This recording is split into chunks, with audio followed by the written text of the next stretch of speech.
చెల్లి వాళ్ళ ఇంట్లో ఈరోజు లంచ్ మా చెల్లి ఇంకా గోబీ భుజ పొట్ల ఆలు భుజ అదే అప్పుడు ఆలు భుజ అండ్ పప్పుచారు. ఇప్పుడు అందరు కుమ్మిపోతున్నావు. సో మేమేం స్పెషల్ చేసిందో చూద్దాం రండి. వేడి వేడి అన్నం, ముక్కల సాంబార్ సూపర్ ఉంటుంది, మా చెల్లి చేస్తుంది చూసారా. ఇది ఆకాకరకాయ అండ్ ఆలు ఫ్రై, ఇది green peas and cauliflower fry,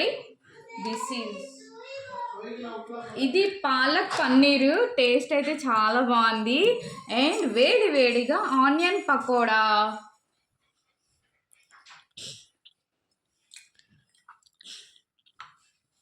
like చేయండి మర్చిపోకండి. Bye bye.